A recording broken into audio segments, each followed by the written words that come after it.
Bonjour les aventurières de l'élévation 5D.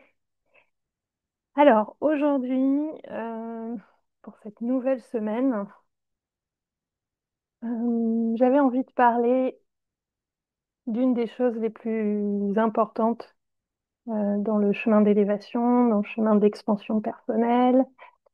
Euh, c'est une compréhension que j'ai eue il y a longtemps, mais qui se confirme et se reconfirme à chaque nouveau palier d'expansion, parce que vraiment ça se passe par palier, clairement.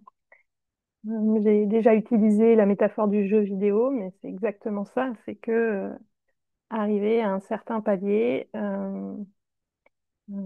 pour passer au niveau suivant dans le jeu vidéo, eh bien, on a des choses à traverser, des choses à transmuter. Et pourquoi? Parce que bah, c'est notre puissance personnelle. Comme dans un jeu vidéo, on a besoin d'acquérir une force supplémentaire pour pouvoir passer au niveau suivant. Et bien celle qu'on retrouve à chaque fois, l'épreuve qu'on retrouve à chaque fois, c'est la peur qu'il faut transmuter. Et on a chacun et chacune des peurs différentes. On va pouvoir se retrouver dans à peu près toutes les peurs, mais il y en a quand même certaines qui sont assez fondamentales et qui sont assez fondamentales pour nous. On peut se retrouver dans toutes les peurs, mais il y en a certaines qui sont un peu toujours les mêmes pour nous. Et euh, quand j'ai découvert l'énéagramme, ça m'a vraiment guidée et permis de comprendre beaucoup de choses sur ses peurs fondamentales en fonction de son énéatype. Donc, si vous ne connaissez toujours pas votre énéatype, je vous invite vraiment à le chercher. Il n'y a pas de test pour ça. Il faut regarder tous les énéatypes, et il y en a 9, et définir le sien, trouver le sien. Vous allez vous reconnaître peut-être dans plusieurs énéatypes, mais à force de regarder, vous allez commencer à voir lequel est le vôtre. En quoi c'est intéressant, c'est que vraiment ça vient nous éclairer sur notre ego, les blessures de notre ego. Et vraiment, pour moi, l'énéagramme vient complètement compléter le Human Design. C'est-à-dire que le Human Design, on est sur un plan totalement énergétique. C'est-à-dire que vous rentrez votre heure de naissance, votre jour de naissance, et vous découvrez votre fonctionnement énergétique. Ça, c'est un certain plan de compréhension. Et le plan qui manque, je trouve, au Human Design, c'est la petite humaine, son ego, et comment elle vit les choses dans la 3D. Et vraiment, pour moi, l'énéagramme, c'est ma compréhension, hein. Je ne détiens pas la vérité, mais c'est vraiment venu pour moi compléter euh, l'aspect 3D de la vie, et donc les mécanismes inconscients qui se mettent en route dans notre façon d'être à la vie. Et vraiment, pour moi, c'est l'énéagramme qui vient nous aider sur le plan 3D. Donc, je vous invite vraiment à aller trouver votre énéatype pour aller voir quelle est la blessure, comment votre ego s'est construit, et, et comment vous interagissez avec la vie. Vous allez voir, c'est bluffant. Alors, ça picote, hein. Ça picote, on va pas se mentir. Quand on découvre son énéatype, ça picote. Voilà, quand on décrit l'énéatype, c'est pas que positif, hein, loin de là. Ça picote. Mais bon, on est ici pour se regarder en face, donc voilà. Donc vraiment, je vous invite à aller voir ça, parce que ça va vraiment vous aider à bien identifier vos mécanismes inconscients, et avoir une approche beaucoup plus précise du travail. du boulot de la petite humaine, de votre boulot dans la 3D, euh, pour évoluer. Voilà. Donc, aujourd'hui, je voulais vous parler de la peur. La peur que vous allez retrouver donc dans votre énéatype, la peur fondamentale. Alors, j'ai écrit beaucoup ce week-end. C'est un peu sorti tout seul, donc je vais vous lire un petit peu ce que j'ai écrit. La peur du vide, du silence, de la solitude, du mal-être, du manque, de l'autre, de l'inconnu, d'être envahi, débordé, déçu, rejeté, nié. La peur de l'échec, la peur de la réussite, la peur d'être vu, la peur de ne pas être vu, la peur de la maladie, la peur des responsabilités, la peur de l'engagement. Je me suis arrêtée là dans la liste. Ce sont les peurs qui sont venues instantanément, mais évidemment, c'est une liste non exhaustive. Tant que tu ne confrontes pas ta peur, c'est elle qui drive ta vie, comme un trou noir inconscient que tu évites en permanence, parfois consciemment, parfois inconsciemment, le plus souvent inconsciemment. Tu adaptes ta vie en fonction d'elle, comme n'importe quelle phobie. Comme une phobie des voies rapides, par exemple. Il y a des gens qui ont peur des voies rapides. Les voies rapides, j'entends les 4 voies, les autoroutes et des choses comme ça. D'accord? Ça, c'est une phobie identifiée. Eh bien, une personne qui a une phobie des 4 voies et de l'autoroute, elle va prendre des petites routes. Elle va constamment prendre des petites routes. D'accord? Et donc, elle va totalement adapter sa vie à sa phobie. Elle va éviter sa peur autant que possible, voire totalement. Parce que si la phobie est enfin, si c'est une phobie, elle est très puissante et il y a une incapacité à prendre les 4 voies. D'accord? Donc, elle va prendre que des petites routes. Voilà. Donc, elle adapte sa vie en fonction de cet énorme trou noir qui est là, hors de question d'y aller, et donc elle tourne autour, mais elle va jamais dedans. Donc, en fait, on peut se dire, ok, ben, en passant par toutes les petites routes, on peut aller n'importe où. Oui, c'est vrai, mais ça prend beaucoup plus de temps. Voilà. Donc, toute sa vie s'adapte par rapport à ça. Donc, pour aller quelque part, il faut qu'elle anticipe le temps que ça va lui prendre. Ça va lui prendre peut-être 2 fois plus de temps, voire 3 fois plus de temps en fonction de là où elle va. Au fur et à mesure du temps, eh bien, elle va aller de moins en moins loin parce que tout prend énormément de temps. Donc, en fait, son champ d'action, son champ de mouvement, son champ de déplacement est extrêmement réduit, se réduit. Il y a des endroits où elle va jamais aller, puisque s'il faut prendre des petites routes, elle va pas y aller. Donc, ton champ d'exploration va se limiter. Ta vie, tes possibilités, tout va être limité. Et en fait, quelle que soit la peur, que ce soit la peur du vide, du silence, de la solitude, du mal-être, du manque, quelle que soit la peur, eh bien, on est comme tous des phobiques. On a tous des peurs et on est tous phobiques de quelque chose. Et c'est une vraie, vraie phobie. Inconsciemment, cette peur, elle drive notre vie. Totalement. On s'adapte à elle. Alors c'est sûr qu'une phobie de l'autoroute, c'est plus facilement identifié, mais n'importe quelle autre peur, elle est moins consciente. La peur de la solitude, elle est moins consciente que la peur de l'autoroute, évidemment. Donc ça va limiter ta vie, tes possibilités, ta potentialité. Tout est limité. Ta peur définit un champ d'action, de possibilités très limité pour toi. Il y a de nombreuses choses qui deviennent inaccessibles, et principalement celles que tu désires vraiment.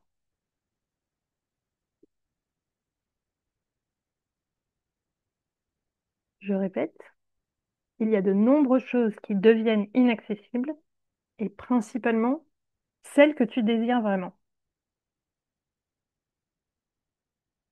C'est le fameux seuil, c'est le fameux niveau supérieur.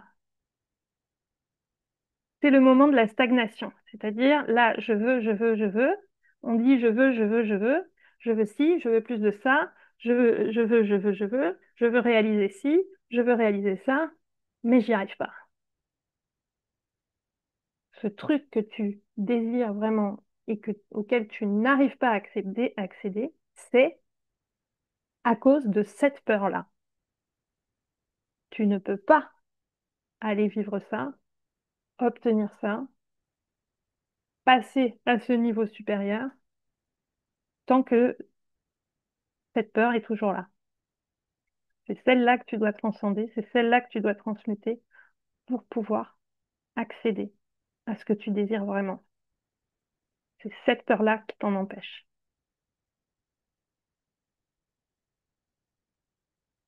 On fuit notre peur à tout prix. On la normalise. C'est comme ça. On accepte qu'elle soit là parce qu'on ne voit pas comment faire autrement. On finit même par oublier qu'elle est là et qu'elle nous empêche de vivre pleinement. Ou plutôt qu'on s'empêche de vivre pleinement à cause d'elle. On oublie qu'elle est là. On construit toute notre vie en fonction d'elle. On sécurise tous les espaces. Une fois que tout est en place, tout bien organisé pour être sûr de l'éviter, d'éviter de la rencontrer, on construit notre château fort. Mais c'est un château de cartes qui s'effondre au moindre coup de vent. Et les coups de vent arrivent tout le temps.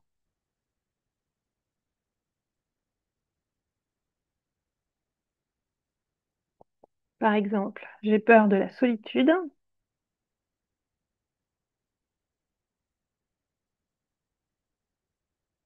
Eh bien, je vais mettre tout en place pour que je ne sois jamais seule, mais invariablement, je vais me retrouver seule à un moment donné. Et donc, je fais tout pour pas être seule, mais à un moment donné, je me retrouve seule. Et paf, coup de vent. Et paf, le château de cartes s'effondre. Et paf, je suis complètement perdue. On a construit un château fort, on a mis en place tout ce qui était possible pour éviter cette peur inconsciente. Vous pouvez être consciente de votre peur, hein, mais le drive, il est complètement inconscient. Et on met tout en place, on organise toute sa vie en fonction de ça, pour éviter, par exemple, d'être seul. Quand je dis on normalise cette peur, c'est que vraiment, euh, bah voilà, j'ai peur d'être seule, c'est clair, donc je mets tout en place pour ne pas être seule. J'ai tout organisé, ça fait partie de ma vie.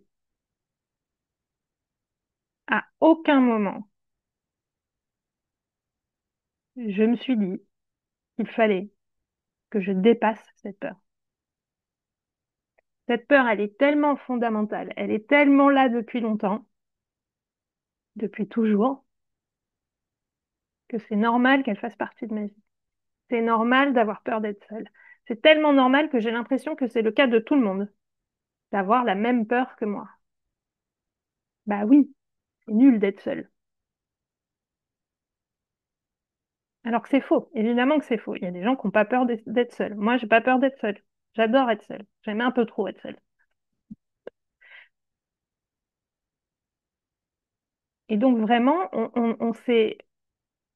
on a normalisé cette peur. On l'a complètement normalisée. On l'a complètement intégrée à notre vie. On n'a jamais eu l'intention de dépasser notre peur fondamentale. On n'a jamais eu l'intention de la dépasser. On l'a complètement intégrée et et c'est inscrit comme ça jusqu'au bout. Jusqu'au bout. C'est une peur normale pour nous. elle est normale. Donc, on la garde. Donc, on s'adapte. Donc, on s'organise autour d'elle. Mais on n'a jamais eu l'intention de la dépasser, l'intention de s'en débarrasser, l'intention de la transmuter. Et toutes ces choses que l'on désire, auxquelles on désire accéder, en termes de développement personnel, en termes d'évolution, en termes de... Voilà, toutes ces choses qu'on désire restent inaccessibles à cause de cette peur, à cause d'elle. Tant qu'on n'a pas construit, tant qu'on n'a pas dépassé cette peur, tant qu'on ne l'a pas transmutée, quand on n'a pas construit la force intérieure, la force personnelle de dépasser cette peur, on ne peut pas passer au niveau suivant, malheureusement. Mais, et c'est ça le problème, et c'est pour ça que j'en parle aujourd'hui, c'est parce que on n'a pas conscientisé cette peur totalement et pleinement. Et surtout, qu'on n'a pas encore posé l'intention de la dépasser.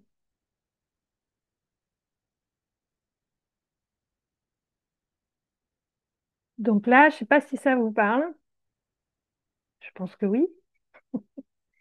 Et encore une fois, on a chacun des peurs différentes. On a chacun des peurs différentes. Chacun et chacune, bien sûr.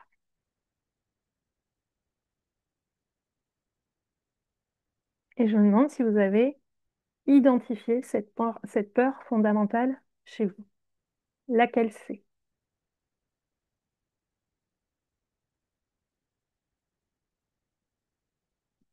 Je vais faire une petite pause, je reviens. Donc, une des choses à faire, c'est déjà d'identifier ces peurs. Et il faut savoir que, euh, en fait, on en a plein. Vous pouvez prendre n'importe laquelle de vos peurs. Et vous n'êtes pas obligé d'aller trouver la fondamentale, d'accord? C'est pas obligé. Mais en tout cas, elles sont toutes les peurs que vous avez, elles sont reliées à cette peur fondamentale, quoi qu'il arrive. Ce sont des, des, des secondes peurs, on va dire ça comme ça, des peurs secondaires, celles qui, elles sont reliées à cette principale peur. OK? Et donc, juste, on continue. Donc, on construit, je reprends, on construit notre château fort, mais c'est un château de cartes qui s'effondre au moindre coup de vent. Et les coups de vent arrivent tout le temps, parce que c'est la vie. La vie est faite intrinsèquement de toutes ces choses qu'on évite. Et donc, elles sont inévitables. On fait tout pour les éviter, on met tout en place pour les éviter, on sécurise tout, mais elles sont inévitables. La peur de la solitude, je prends cet exemple-là parce que c'est le plus facile à identifier et à voir, mais c'est la peur de la solitude. Je veux surtout pas être seule. Et on est seul face à la vie, quoi qu'il arrive. C'est fondamentalement la vie. On est seul face à notre vie. Et dans les faits, dans la 3D et dans le concret, forcément, il y a plein de moments où on est seul. Donc, notre, notre ego voudrait pouvoir éviter l'inévitable. Et donc, on prend des murs à longueur de temps, quoi. Normal. Et donc, elles sont inévitables. Et on est donc dans un déni de cette réalité. On est dans le déni. On croit vraiment, on se persuade qu'on peut, nous, les éviter, ces choses-là, malgré toutes les preuves du contraire. À chaque fois que notre peur arrive, plutôt que de la transcender et de lâcher prise, on met une carte de plus sur notre petit château. Donc, ce qu'on fait, c'est que quand notre plus grande peur arrive, par exemple, je me retrouve seule, eh bien, je vais mettre une carte supplémentaire pour sécuriser. Plutôt que de transcender cette peur, d'accepter la réalité, d'accepter la vie telle qu'elle est. La solitude fait partie de la vie. Ça en fait totalement partie. Et là, c'est tellement ma plus grande peur et que je n'ai jamais posé l'intention évidemment de la traverser, puisqu'elle est tellement fondamentale, que j'ai jamais posé l'intention de la traverser. Donc, bah, ma réaction à le fait d'être confronté à cette peur, ça va pas être de la transcender, ça va pas être de la traverser, ça va pas être de chercher à être confortable dans la solitude et enfin me débarrasser de ce trou noir, ça va être d'aller chercher du monde, d'aller euh, d'aller organiser quelque chose pour être sûr de ne pas être seule. Tout de suite, je me mets en alerte, alerte rouge, alerte générale. Il faut combler le vide, il faut combler la solitude. Et donc là, mon cerveau, il fonctionne plus. Il est juste en mode panique et il va juste chercher à consolider le château. C'est la chose qu'on va faire. On va passer en mode panique. Les émotions vont être au top niveau et on va juste combler le vide, combler la solitude. On remplit encore plus son emploi du temps, par exemple, pour ne plus jamais être confronté à ce vide, à ce mal-être. Si j'ai peur euh, des émotions basses, par exemple, euh, eh bien, je ne vais pas, je vais vouloir être gai, je vais étouffer toutes ces émotions-là, et donc je vais partir dans tous les sens, je vais aller chercher de la dopamine là où je peux en trouver. Et donc, je vais noyer mon cerveau dans des sources de dopamine, quelles qu'elles soient. La fête, l'alcool, le, je sais pas moi, regarder des films, des séries, noyer mon cerveau, être sur les réseaux sociaux, voilà. Et je vais noyer mon cerveau pour ne surtout pas être connecté à ces émotions négatives. Mais ces émotions négatives, aucune émotion n'est négative, ces émotions basses, eh bien, je vais faire en sorte de ne surtout pas y aller, alors qu'elles font partie de la vie et qu'elles sont très saines et qu'elles envoient un message et qu'elles viennent me rendre service, qu'elles viennent me montrer là où il faut que je transcende. Mais non, je vais noyer. Je vais noyer tout ça.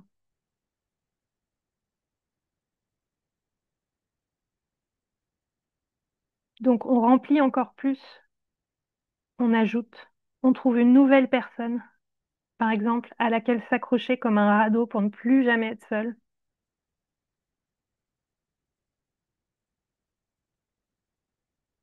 ou on ferme son cœur et on s'isole encore plus pour ne plus jamais être blessé. Ça, c'est moi. Ça, c'est ma peur, être blessé. Donc, si je suis en mode automatique, si je suis en mode inconscient,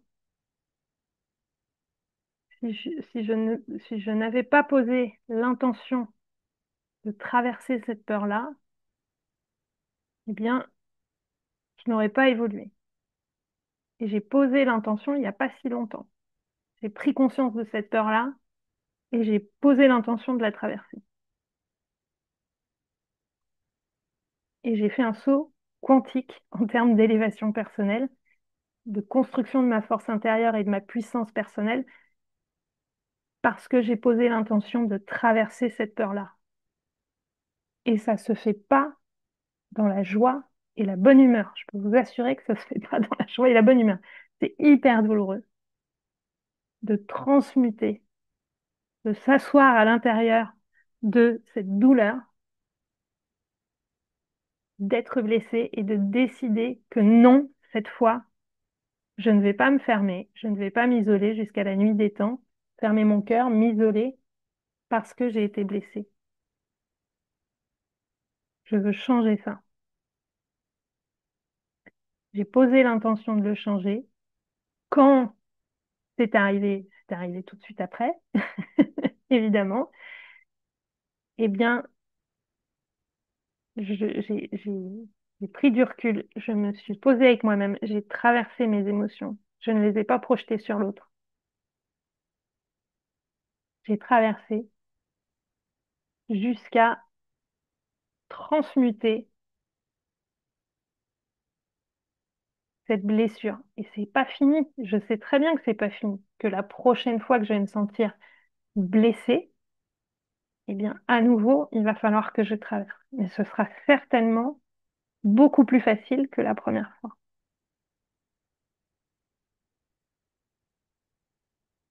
Et donc, l'idée, c'est que on doit sortir de l'ego dans le sens où on est tout le temps en train de se dire, j'ai envie de manifester ci, j'ai envie de manifester ça, et du bonheur, et une belle maison, et de belles vacances, et de belles, et machin. On est hyper dans le matériel et hyper ouais, dans la 3D, en fait, dans ce qu'on veut manifester. Mais la chose la plus puissante qu'on puisse manifester, c'est qui on va devenir, qui on veut devenir. Et c'est ça l'intention qu'on doit poser. Qui on a envie de devenir.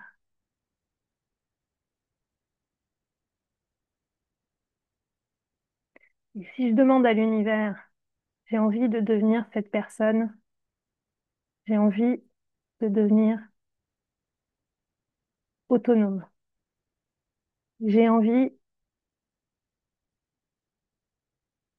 d'ouvrir mon cœur. Moi, c'est ça, j'ai envie d'ouvrir mon cœur, d'accepter, d'avoir le cœur grand ouvert et de prendre des risques quant à être déçu, quant à être blessé, quant à être... Voilà, mon cœur, je l'ai fermé il y a bien longtemps et je sais que c'est ça qui m'empêche d'évoluer dans la vie. Donc j'ai posé l'intention d'ouvrir mon cœur, de vivre ces émotions, de les traverser, parce qu'elles sont inévitables. J'accepte la vie entièrement. C'est pas encore fait, mais j'ai posé l'intention de devenir cette personne qui est à nouveau capable de faire ça, à nouveau capable de se confronter à la vie dans son entièreté.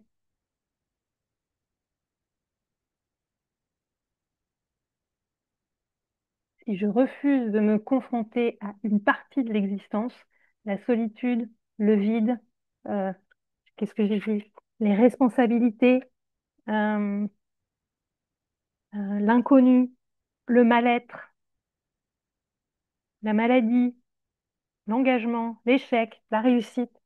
Si je refuse de me confronter à une partie de la réalité, eh bien, je me coupe de la réalité, je me coupe de la vie, en fait. Je me coupe du potentiel.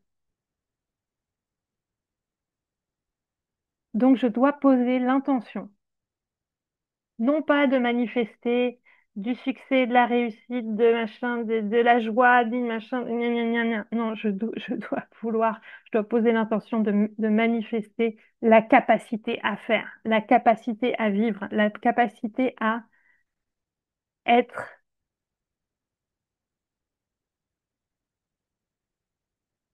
plus,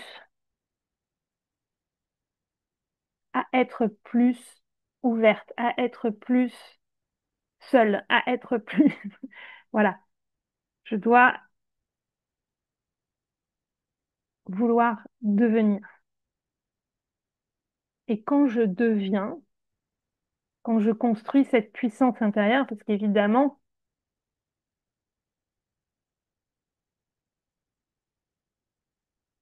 les cartes que j'ai mises sur mon château, là, je vais pas, c'est pas un château que je dois construire avec, c'est des cartes que je dois mettre dans mon jeu pour jouer à la vie. Si je suis capable d'être en compagnie et si je suis capable d'être seule, eh bien, j'ai toutes les cartes. Si je suis capable d'échouer et je suis capable de réussir, je suis capable de tout. Si je suis capable euh, d'être dans la joie et dans la souffrance, je suis capable de tout. Si je suis capable de tenir mes responsabilités dans la vie et d'être libre, j'ai tout. Je suis capable de tout. Dans mon jeu de cartes, pour jouer, je vais pas faire un château de cartes, je vais les mettre dans mon jeu. Je vais ajouter des cartes dans mon jeu. Et il y a des cartes qu'on a laissées dans la boîte depuis la naissance. Et il y a des cartes qu'on a remis dans la boîte après la naissance, en fonction de ce qu'on a vécu, en fonction de nos blessures, de nos traumatismes. Et donc, il faut aller récupérer ces cartes. Il faut les rajouter dans son jeu. Mais il faut déjà poser l'intention de le faire. Il faut sortir du déni.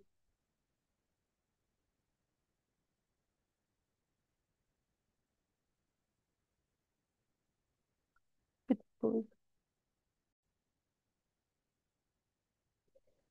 Donc, je reviens un petit peu en arrière.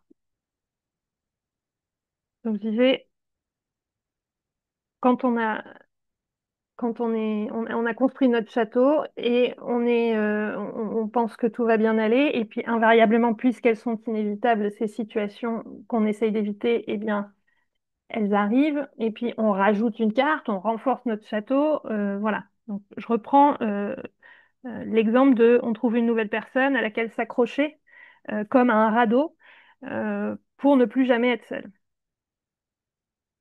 jusqu'au prochain coup de vent qu'on va manifester invariablement. Pourquoi on va la manifester invariablement? Parce que il y a un mécanisme dont on n'a pas conscience, évidemment, puisqu'on est dans le déni.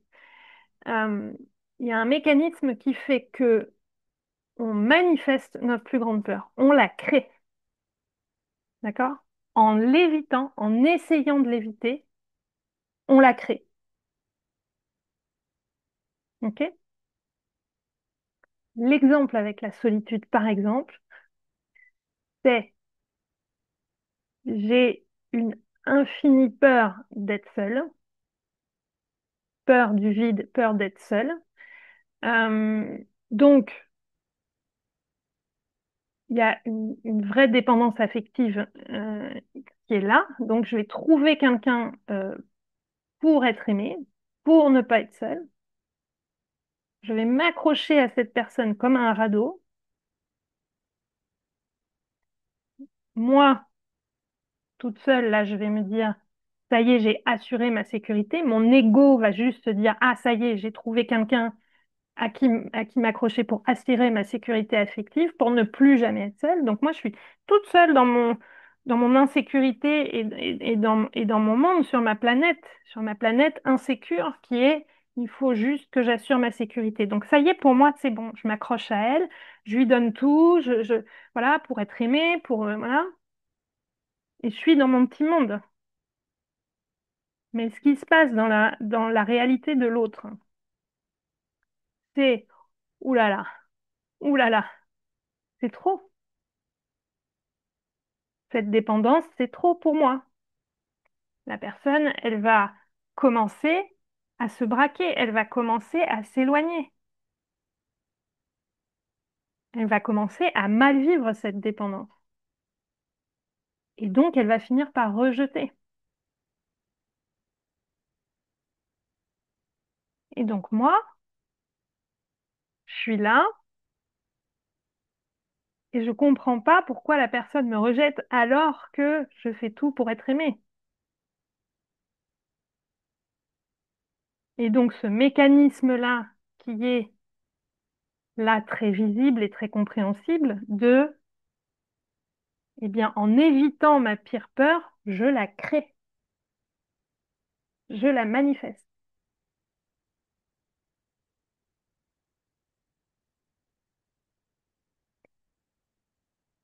Et ça, c'est valable pour toutes les peurs. Toutes les peurs. Je prends celle-là parce que c'est la première qui me vient, mais toutes les peurs, c'est ça. Je vais essayer de vous trouver un autre exemple. Voilà. Alors, l'autre exemple qui m'est venu, c'est l'aîné type 5. Donc, moi, je suis aîné type 5. Ma peur primaire, c'est la peur du vide intérieur. OK? Donc, il- comment dire? Je suis là pour... comment?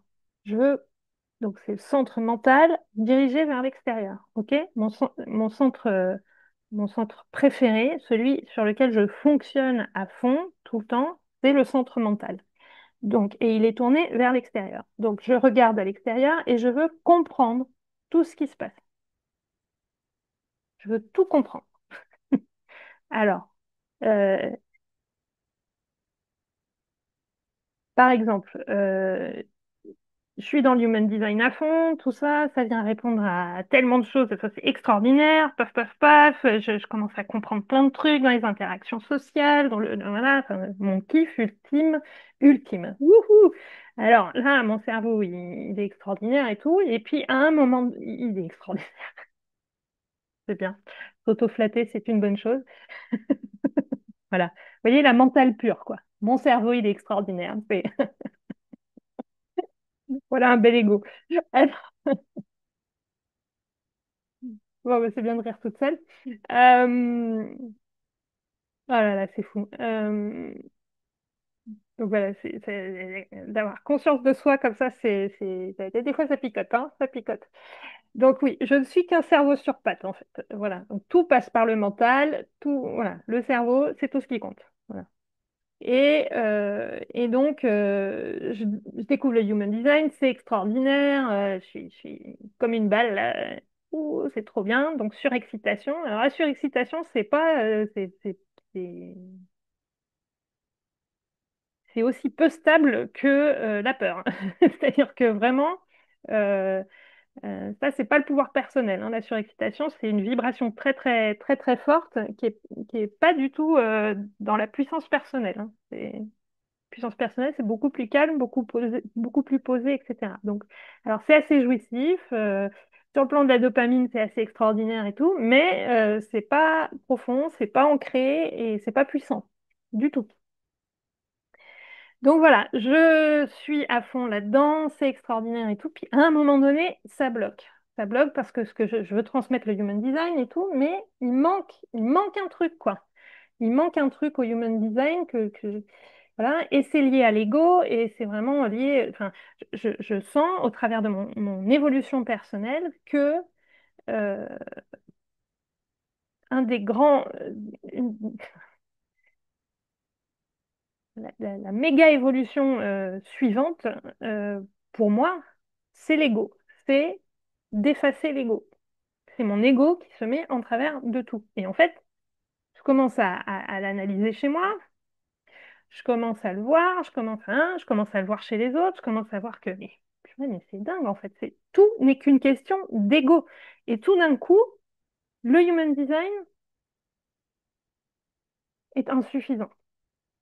Ne me permet pas de mapper, de comprendre ce qui se passe, de mettre des liens logiques, de pouvoir expliquer, de pouvoir maîtriser la compréhension extérieure, quoi.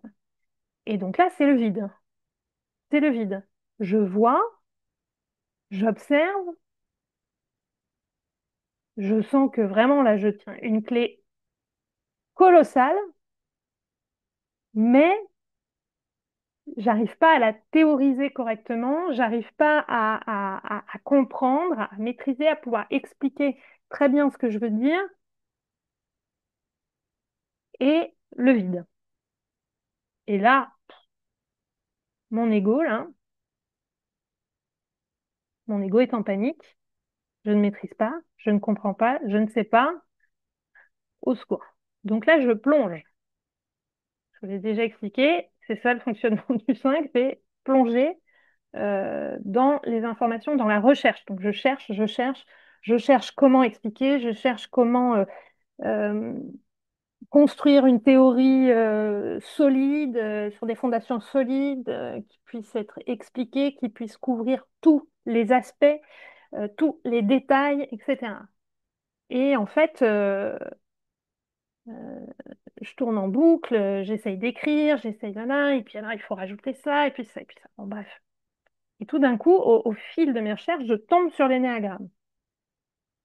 Et là, je plonge. Là, je fais, oh, mais c'est exactement ça, c'est exactement ce que je cherchais, ça vient exactement parler de ça. Et en fait, ce qui se passe à ce moment-là, c'est que en trouvant les nouvelles informations, donc quand je vous expliquais, c'est le mécanisme, la plus grande peur crée la peur, crée la manifestation de cette peur. C'est-à-dire que ma plus grande peur, c'est le vide intérieur. Ça me pousse à faire des recherches. Quand je trouve la réponse, eh bien, j'ai tout à coup conscience de l'ampleur de mon inconnaissance, de ma non-connaissance. Et tout d'un coup, je me rends compte du trou énorme et de l'infinité de choses que je ne sais pas encore.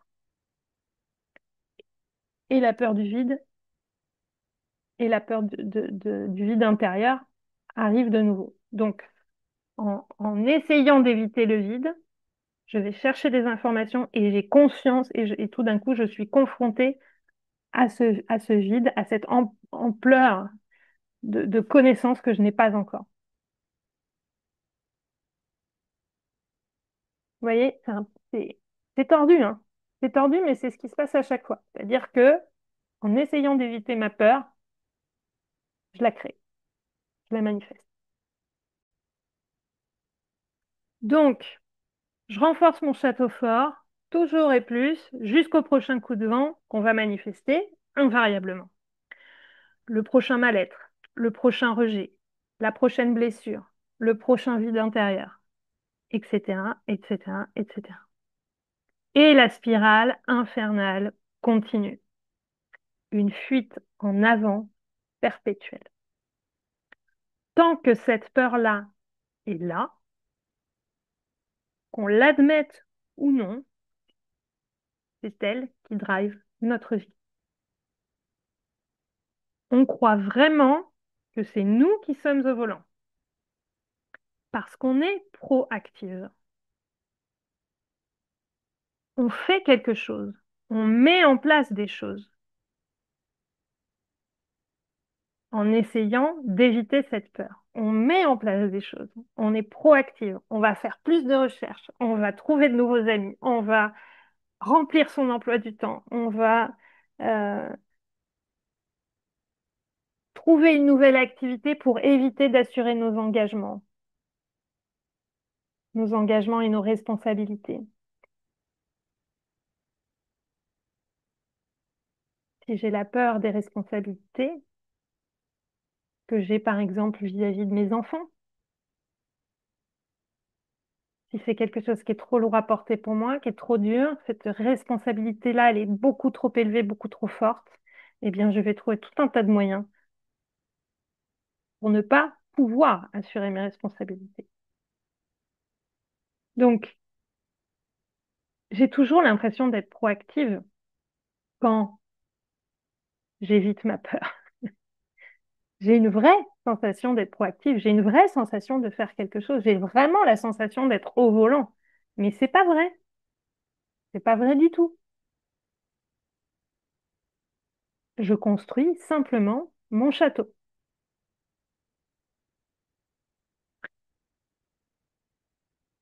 Donc on fait quelque chose, on met en place des choses, mais la vérité c'est que la seule chose qu'on fait, c'est ajouter une carte à notre petit château, notre petit château fort illusoire. Qu'on l'admette ou non, on n'est pas libre. Tant qu'on ne traverse pas cette peur, tant qu'on ne s'y confronte pas, tant qu'on ne la réintègre pas, tant qu'on ne réintègre pas l'objet de notre peur, pas la peur, l'objet de notre peur. Si l'objet de ma peur, c'est la solitude, tant que je réintègre pas la solitude comme faisant partie intégrante de la vie, je suis pas libre. Même si j'ai l'impression d'être proactive, même si j'ai l'impression d'être au volant, c'est pas vrai. Je suis pas au volant. Je suis au volant juste pour éviter le trou, c'est tout.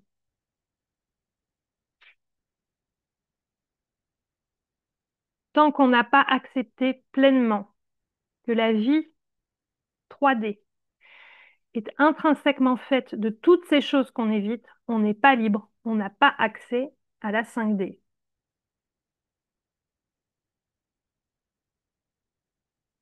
Il faut intégrer pleinement la 3D pour pouvoir s'élever, pour pouvoir passer au niveau suivant. C'est indispensable. Tant qu'on n'est pas en paix avec ce principe de réalité qu'est la 3D, la vie, on ne peut pas avancer. La vie 3D n'est que dualité. Tant qu'on n'accepte pas les deux aspects, tant qu'on ne les intègre pas de toutes les dualités du monde de la vie, on ne peut pas s'élever. La lumière et l'ombre. L'ombre et la lumière. Ça va dans les deux sens. Des personnes qui ne veulent que la lumière et pas l'ombre, et il y a des gens qui ne sont que dans l'ombre et qui ne veulent pas la lumière. La lumière fait peur. Le plein et le vide. La joie et la peine. La bonne santé et la maladie. Le connu et l'inconnu. La liberté et la responsabilité. Le yin et le yang. On en a déjà pas mal parlé.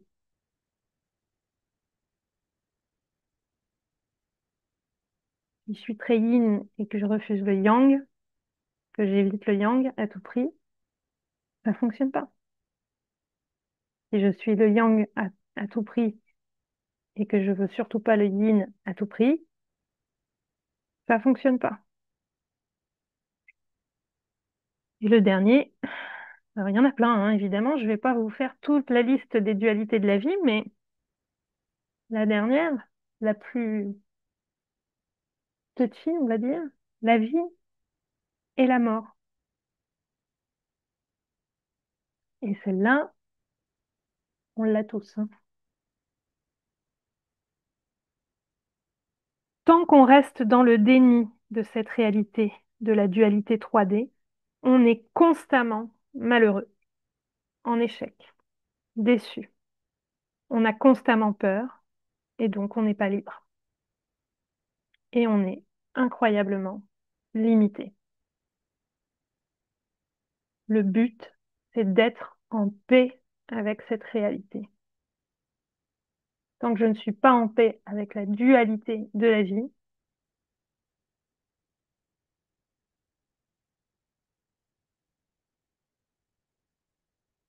je suis constamment malheureuse,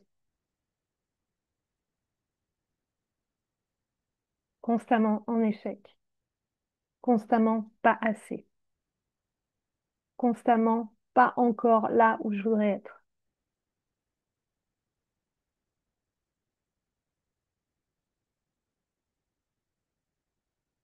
Si mon but, c'est d'éviter l'inévitable, je vais toujours être en échec. Si mon but, c'est d'être dans la joie H24, je vais constamment être en échec. Si mon but, c'est d'être avec du monde et de ne jamais me sentir seule, on peut se sentir tellement seul au milieu d'une foule. Si mon but, c'est de ne jamais plus me sentir seule, je suis constamment en échec. Si mon but, c'est de ne plus jamais être blessée, je suis constamment en échec. Si mon but, c'est de ne plus vivre ce vide intérieur, je suis constamment en échec, constamment malheureuse, constamment pas arrivée au but ultime, de l'épanouissement ultime, cet épanouissement ultime qui serait une joie H24, zéro blessure, zéro événement négatif dans ma vie, zéro, voilà, une espèce on a une espèce de désir impossible. Et donc ce désir impossible, ben, rend le bonheur impossible. Le bonheur, c'est la paix. La paix avec tout, toutes les dualités. Quand j'ai fait la paix avec toutes les dualités, que j'ai réintégré toutes les dualités, tous les objets de ma peur, c'est bon, je peux vivre et je peux m'élever parce que j'accepte cette dualité permanente de la vie. J'accepte l'expérience 3D. Et quand j'accepte l'expérience de la petite humaine, quand je fais le boulot de la petite humaine pour accepter, pour devenir cette personne qui accepte cette dualité, eh bien, je peux commencer à m'élever parce que ce qui se passe en bas, là, dans la 3D, c'est normal. Tout ça est normal. C'est OK. Ça ne veut pas dire que je ne vais pas avoir des hauts et des bas. Ça fait partie de l'expérience. Je l'ai accepté. J'ai des hauts, j'ai des bas. Si j'accepte pas les bas, eh bien, à chaque fois qu'il y a un bas, c'est-à-dire tellement souvent, eh bien, c'est la fin du monde. C'est comme si la vie s'arrêtait. C'est comme s'il n'y avait plus d'espoir. C'est comme si voilà, c'est comme si j'avais pas réussi ma vie. C'est comme si, voilà, ça prend une ampleur absolument dingue. Alors que quand j'ai accepté que ça faisait partie de l'existence, qu'il y a des jours où je suis pas très bien, machin, mais je me pose dedans et puis je traverse, j'écoute ce qui se passe et je sais que ça va passer. Et je sais que ça va passer d'autant plus vite que je vais prendre la leçon de ce qui est en train de se passer. Et je vais remonter. Je sais que je vais remonter.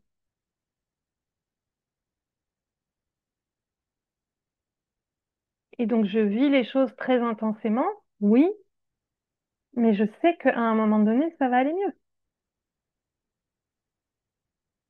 Et donc, dans cette même journée où peut-être je vais être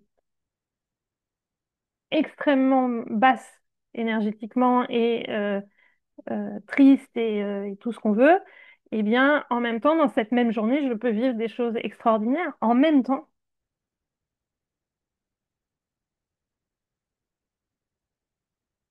C'est l'histoire que j'ajoute à cette émotion qui me met dans le trou. L'histoire que j'ajoute, c'est, par exemple, euh, se sentir mal, se sentir seul, c'est la fin du monde. C'est une maladie.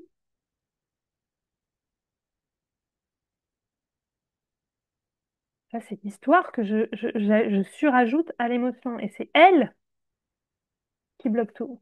C'est l'histoire que j'ajoute par-dessus. C'est la signification que je donne à l'émotion.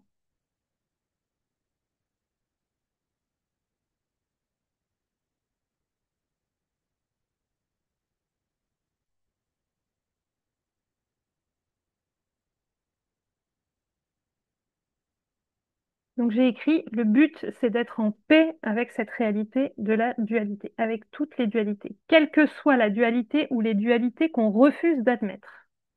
Oui, l'ombre existe en moi et en les autres. Oui, je suis seule et je serai toujours seule face à mon existence. Oui, je peux tomber malade et ce que j'aime aussi. Oui, je suis responsable de ce que je fais de ma vie et de mes enfants. Oui, oui, la vie d'expansion dont je rêve est faite intrinsèquement d'inconnus,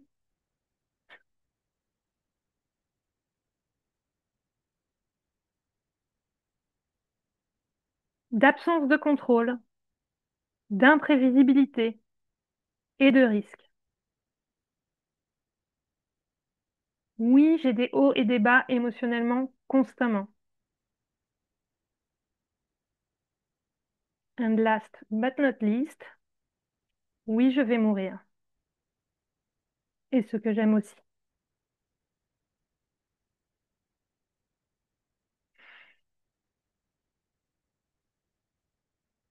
Oui, la seule chose qui ne change pas, c'est le changement. La vie n'est qu'impermanence, faite de cycles perpétuels de vie et de mort. J'ai une peur viscérale du changement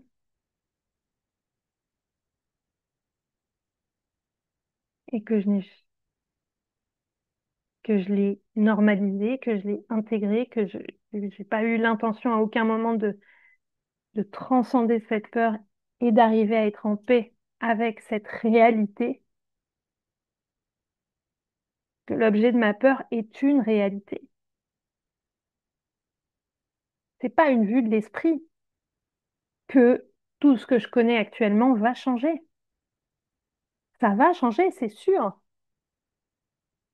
et certain. Tant que j'ai pas accepté cette réalité, que ce que je connais là, à l'instant T, dans 10 ans, ça n'existera plus, dans un an, dans une minute, possiblement.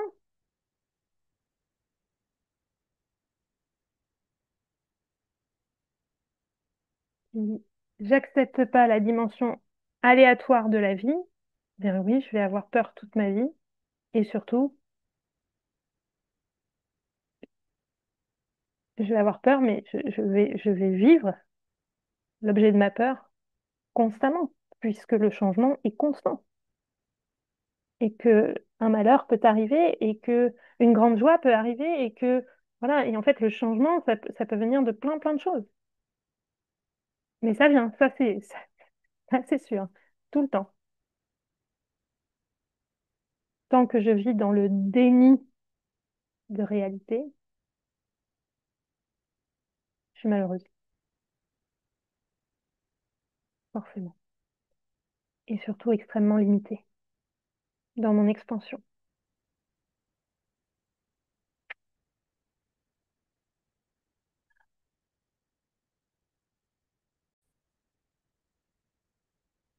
Voilà, voilà, un gros sujet. J'ai hâte d'avoir vos retours. Euh, c'est profond, c'est puissant, ça peut bousculer beaucoup, j'en suis totalement consciente, hein, consciente, le cerveau.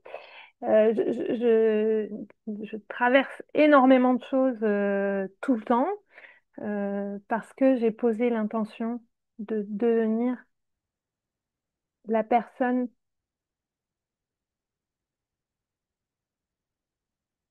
qui est en paix avec le fait que je vais potentiellement être blessée et d'avoir le cœur grand ouvert. Je veux manifester cette personne que je veux devenir parce que j'ai envie, dans mon évolution personnelle et professionnelle, j'ai vraiment envie de toucher de plus en plus de personnes. Et évidemment, si j'ai pas mon cœur grand ouvert, si je suis pas prête à prendre des coups, eh bien, je ne peux pas me rendre visible. Je ne peux pas faire des vidéos. Je ne peux rien faire. Je me limite et je ne peux pas accéder à ce que je veux faire vraiment, à mon rêve, à moi. Donc, si je ne traverse pas toutes ces choses, si je ne libère pas cet espace en moi, si je n'intègre pas cette donnée de la vie qui est ce qu'elle est dans la 3D, moi, j'aimerais bien être perché dans un monde parfait où il n'y a pas d'émotion, il y a juste de l'élévation, il n'y a pas de 3D, il n'y a pas de réalité, il n'y a pas de projection de la part des autres envers moi, il n'y a pas de tout ça. J'aimerais tellement vivre dans ce monde-là. Si j'étais dans ce monde-là, si je m'étais incarnée dans un monde où les gens euh, sont hyper intelligents émotionnellement, ont déjà fait tout le boulot sur eux, voilà, prennent sur eux, ne projettent pas sur moi, etc. Des gens qui ne culpabilisent pas parce que j'ai dit quelque chose et qu'ils se sentent concernés et que, évidemment, ils ont l'impression que je leur parle à eux et que je suis méchante avec eux. Mais en fait, c'est ça qui m'a empêché de faire ce que je suis venue faire en fait. Et, euh, et aujourd'hui, je comprends à quel point il faut absolument dépasser cette peur-là. Je me suis enfermée, je me suis isolée.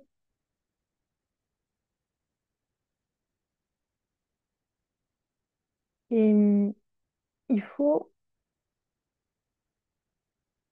pour pouvoir passer à notre niveau suivant, à ce qu'on désire vraiment, il faut traverser notre peur. Il faut réintégrer l'objet de notre peur. Oui, ça peut arriver. Oui, ça va arriver. C'est pas ça peut, c'est que ça va arriver. Encore et encore et encore. Mais plus je l'ai accepté, j'ai accepté que ça va arriver, je le sais, c'est sûr, c'est inévitable. Inévitable. C'est arrivé tout de suite dès que j'ai démarré le vortex. Il y a quelqu'un qui a dit, c'est culpabilisant. Ce que tu dis, c'est culpabilisant. C'est arrivé tout de suite d'être mal comprise. Ça, c'est ma grande peur, être mal comprise, qu'on projette sur moi. C'est arrivé instantanément. Et de là où je m'y attendais le moins.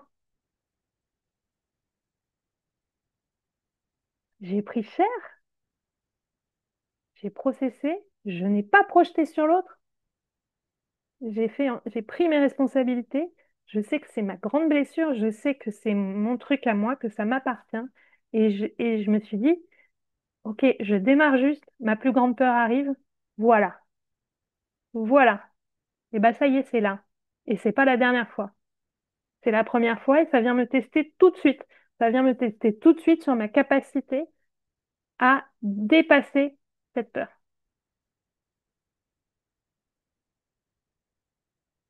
Et oui, dans un monde idéal, dans le monde rêvé de Mylène, eh bien, ce genre de choses n'arrive pas. Dans le monde idéal de Mylène, la personne, elle dit pas c'est culpabilisant, elle dit je culpabilise. Quand j'entends ça, je culpabilise. C'est très différent, mais c'est à ça que je veux venir. C'est à ça que je veux venir. C'est à transmettre ce message que mes émotions m'appartiennent, mes blessures m'appartiennent. Je ne les projette pas sur l'autre. Je grandis, je comprends, je prends conscience. Et oui, ce que je dis là peut être culpabilisant pour certaines personnes. Et mon boulot, c'est d'amener à dire je culpabilise et pas c'est culpabilisant.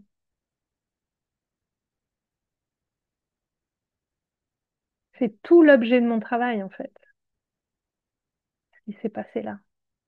Et donc, si je suis pas moi-même capable de traverser ce truc-là, eh bien, je peux pas remplir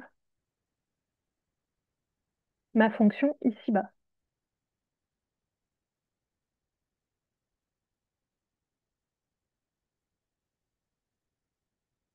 Donc, là, je prends mon exemple personnel, vraiment. Mais si, quand on est entrepreneuse et que on veut euh, toucher des gens, il faut donc être visible. Et la visibilité, ça va avec ça. Si j'ai peur d'être vue, si j'ai peur qu'on me critique, si j'ai peur qu'on me comprenne mal, si j'ai peur qu'on me dise c'est nul, je te déteste, je peux pas te saquer, je peux pas te piffrer, c'est pas intéressant, euh, de quoi elle parle. Si je suis pas capable de, de recevoir ces choses-là, ben je peux juste pas faire ce que j'ai à faire. Voilà.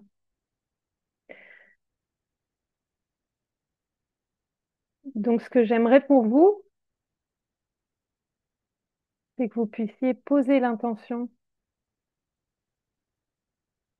de la personne que vous voulez manifester, de la personne que vous voulez devenir. Celle qui est capable de, celle qui est en paix avec, celle qui,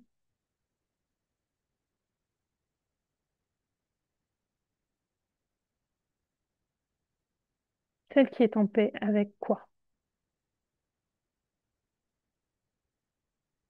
Et la dernière fois que j'ai fait ça, c'était il y a un an. C'était être celle qui est en paix. Mais c'était d'assumer ma spiritualité, d'assumer que j'ai changé, d'assumer que certaines personnes qui m'ont connue avant ne me reconnaissent pas, rejettent ce que je deviens, euh,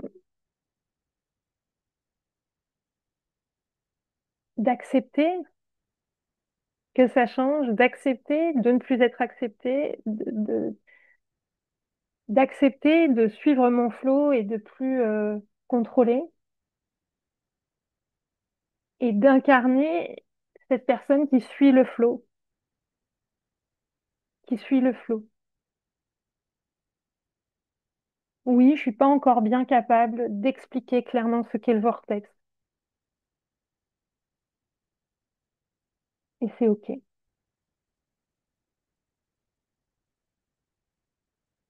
Et ça vient matcher énergétiquement avec des personnes qui sont OK dans le processus,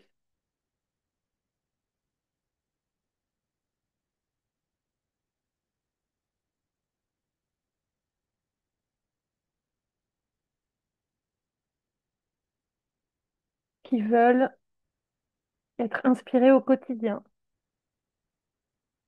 qui veulent être surprises par «Ah tiens, elle parle de ça aujourd'hui, ah tiens, elle parle de ça aujourd'hui», sans attente,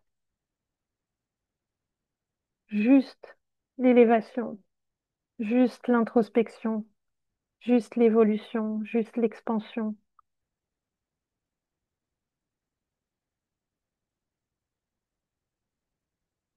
J'ai posé l'intention d'être authentique,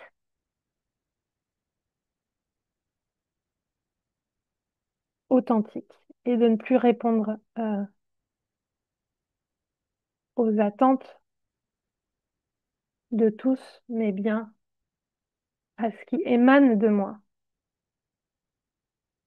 Et un pas après l'autre, et ça c'était il y a un an que j'ai posé cette intention-là, et un pas après l'autre, ça s'est fait. Mais purée, je peux même pas vous raconter l'année que je viens de passer, comme beaucoup d'entre nous. Et ça vient nous tester. L'univers vous envoie très précisément ce que vous avez besoin de traverser pour arriver là où vous avez envie d'arriver. Mais il faut s'ouvrir en grand, il faut ouvrir son cœur en grand, il faut être prête à aller dans les profondeurs, il faut être prête à accepter dans la dualité de la vie les joies et la grosse douleur. Vous savez, c'est un arbre qui pousse, un arbre, il grandit dans les deux sens. D'accord. Il grandit dans les deux sens.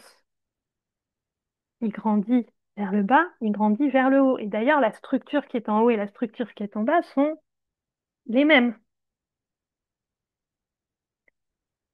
Et un arbre, il commence à pousser vers le bas.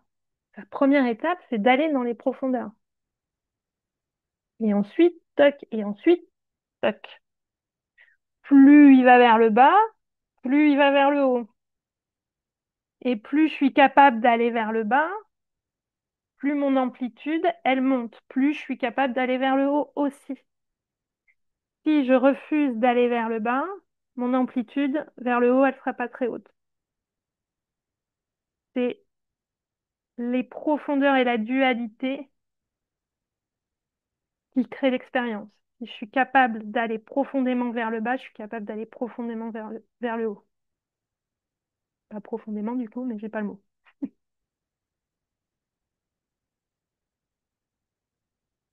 On est des arbres. On pousse dans les deux sens.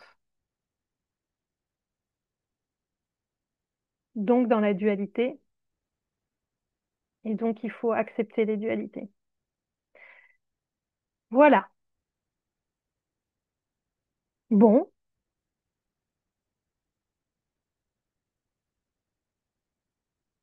Et vous voyez, là, mon petit cerveau d'humaine, il fait...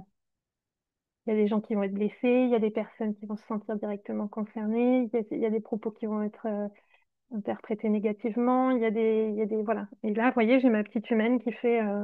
et blablabla, et blablabla, et la peur, et la peur, et la peur d'être mal comprise, et la peur de ci, et la peur de ça, et voilà.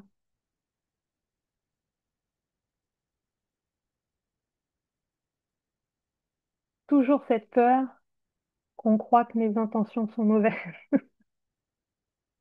que mon but c'est de blesser, que mon but c'est vraiment, ça c'est pour moi, c'est l'incompréhension la plus ultime vis-à-vis de moi. Et ça arrive très souvent. Et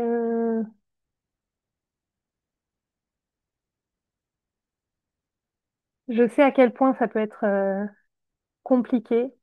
Moi, je suis assez addict au fait je suis addict aux révélations, en fait. Pour moi, hein, je suis addict aux révélations. C'est-à-dire que j'hésite pas à aller vers des choses qui picotent. J'en redemande même. Je suis vraiment dans cette recherche de vas-y, dis-moi mes quatre vérités pour que j'avance, quoi. Et donc, pour moi, j'ai tellement l'habitude d'être confrontée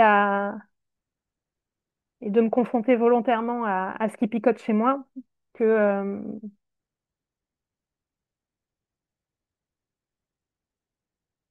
j'ai peut-être une façon de présenter les choses qui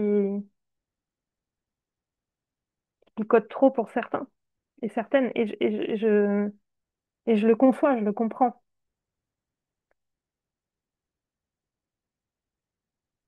Mais c'est aussi bah, là où ça picote que c'est le plus vrai, quoi. Et donc, quand on est sur le chemin de l'élévation, ça fait partie du chemin. Et si on refuse que ça picote, c'est OK, on a le droit, mais vraiment. Vraiment, on a le droit de refuser que ça picote, on a le droit de pas vouloir y aller. Moi, combien de fois, je l'ai déjà, quand j'étais en thérapie, il y a des endroits où ma thérapeute voulait m'emmener et je lui ai dit non, là c'est non, je suis pas prête, je veux pas aller là. Et c'est OK, j'ai le droit de pas être prête, j'ai le droit de pas vouloir. J'ai le droit de dire non, c'est pas le moment, non, ce sera jamais, c'est possiblement, ce sera jamais le moment pour moi de le faire. Et c'est OK. C'est toi qui fixes le rythme, c'est toi qui décides. Tu as ton libre arbitre. OK? Utilise-le. Tu as ton libre arbitre. J'ai souvent des clientes qui adorent que ça picote. Ça, c'est sûr. Et elles sont servies. Elles sont servies.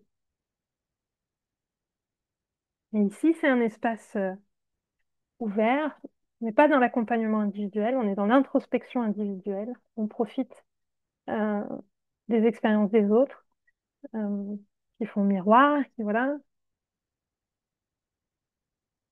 On y va à notre rythme, chacune a son rythme. Si ça picote trop, t'éteins la vidéo et puis tu fais autre chose. Et c'est OK. Et t'as le droit. Je force rien.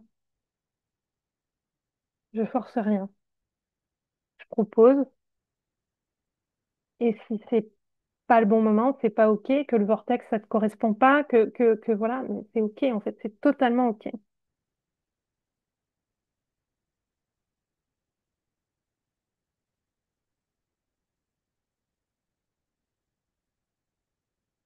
Et c'est pas parce qu'on n'a pas envie, qu'on ressent que c'est trop difficile à un moment donné de faire ça, de faire telle chose, très précisément, de traverser telle peur, voilà. C'est pas parce que c'est pas OK maintenant que ça ne le sera pas plus tard.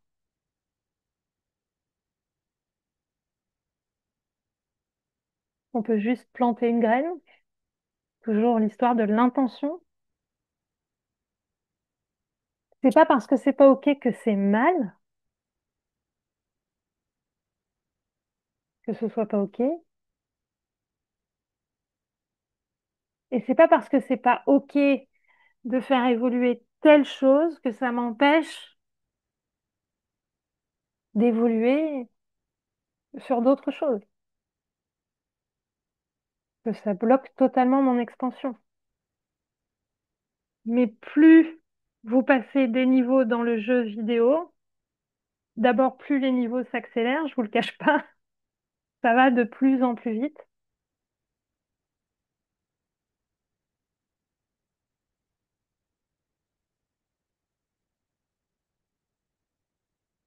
et ça devient un vrai jeu, quoi. C'est un jeu de débloquer, de débloquer, de débloquer, débloquer, débloquer. Encore et encore et encore et encore. Et ça nécessite d'être extrêmement présente à soi, dans une dévotion totale à cette démarche.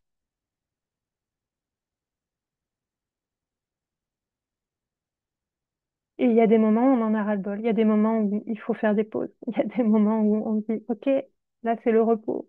Là c'est le repos. Là, je dois intégrer. Il y a des phases d'intégration de la nouveauté. Je dois rentrer dans une phase d'habituation à la nouveauté, au changement que je viens d'opérer. Je sens que c'est la phase où je dois stabiliser tous les changements que je viens de faire. Tout est phase. Tout est phase.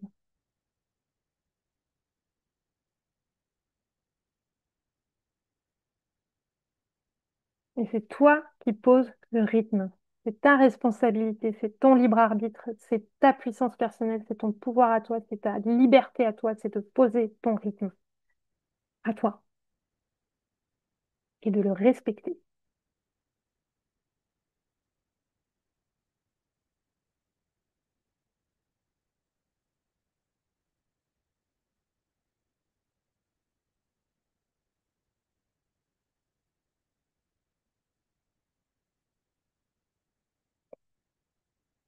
Voilà. Eh ben, 12h12, comme d'hab. Je vous embrasse. Sacrée vidéo.